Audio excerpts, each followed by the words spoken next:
Hi, Chris. I just got back from cold calls. And as you can see, I went to Krispy Kreme, but I was actually making a cold call. I talked to them about our community currency, and the manager wasn't in. So, but I did have some luck at a subs place. They feel that they could probably use the currency, and I gave them this card. This is the card we're giving out. It says $100 are from trading commercial accounts, for those of you who don't know. So were they corporate or were they independent business? I mainly went to the independent ones. I even tried to get to the movie theater, but they were closed. But I think that a lot of smaller clothing businesses I went to in the neighborhood, and they seemed like the whole concept was something they never thought of, and that was something I was worried I'd run into. These people, they were just managers. They were just basically managers. Yeah. I think being a manager and being an owner is two different kind of mindsets. Right. And I think when you start going to corporate businesses, I think that's what we have to really introduce the concept to, because they're changed. So, I guess like I said before, there's a big difference in the corporate and then a big difference in independent, because independent can make decisions right away.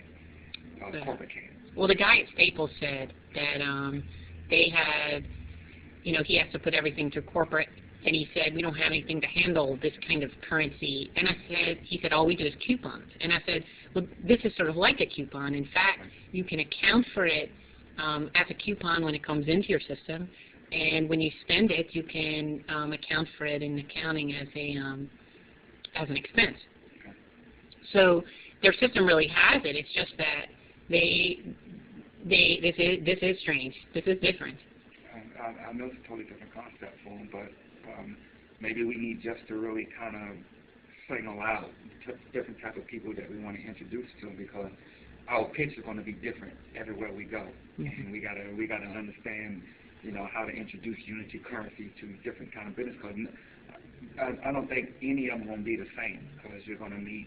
And we know that because of the margins of what we're trying to get them to trade with. Well, we know that from the dentist this morning. From the dentist, going to the clothing, going to the food. Yeah.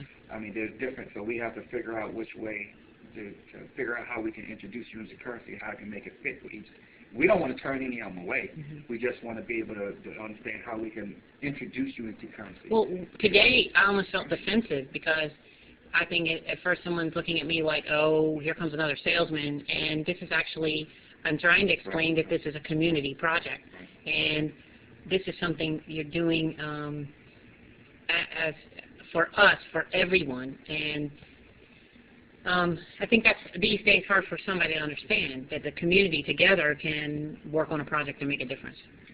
Well, I mean, I know you're going to get out there and you're going to beat the street and do everything you can to introduce the currency. I mean, how long do you think, it would take for you? I know you have like a quota you want to get to. So, I mean, for you, I'm after restaurants.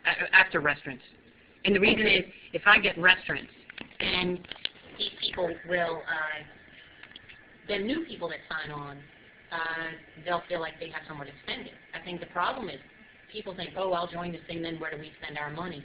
And from my experience in barter, the real issue is, well, if I give up my profit into this barter bank or a currency bank, then where am I going to get to spend it? Right. Like the doctor that we talked to, who said, I've got all my customers have insurance, and I said, remember I said that, well, the reason is people who don't have insurance aren't coming to you. And what if we could bring patients to you, new patients, and this way you would get some cash business and help the community? I think he totally understood that. And like I said, it gave us insight on how to introduce unity currency to different kind of companies, such as that. And I think we can make it work, because like I say, our members are growing every day, so we're bringing spending power. And he said, he looked us in the eye and he totally said that that's just an untapped market he just never really thought of. Because why? Because he's so consumed about the insurance payers. the ones who come in with their insurance. So he don't really have the time to, you know, it's either they spending money with him or they're not. And he really, not say don't care, but it's not an issue right now because you got more insured people coming through than uninsured people. Well, how do we, I really want to figure out how to explain that this isn't just about business, and though Rough and Trading Company is backing this with our inventories, that right.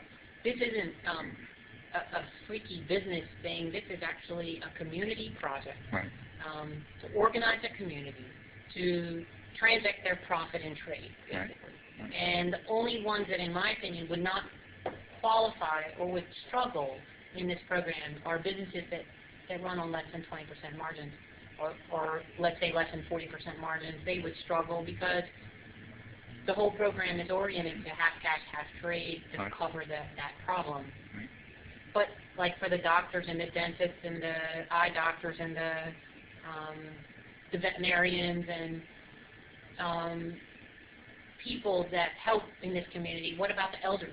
What if they need, they don't have, their savings account is less and they need to go eat?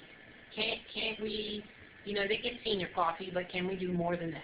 We can do more than that. And we can effectively, I think this program will effectively help people in the community that need help, but not do it for free. This is a way to actually help people in the community without losing anything in the community. And it's all right here for us. Yeah.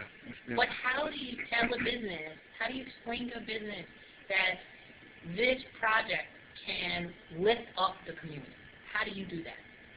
Well, you see, one of the other ways that we've been doing it was because we're a business, we're located in a certain section. So most of the people coming in the door right now, you know, we grab them, we introduce it to them, and I mean, we hope that it does go by word of mouth.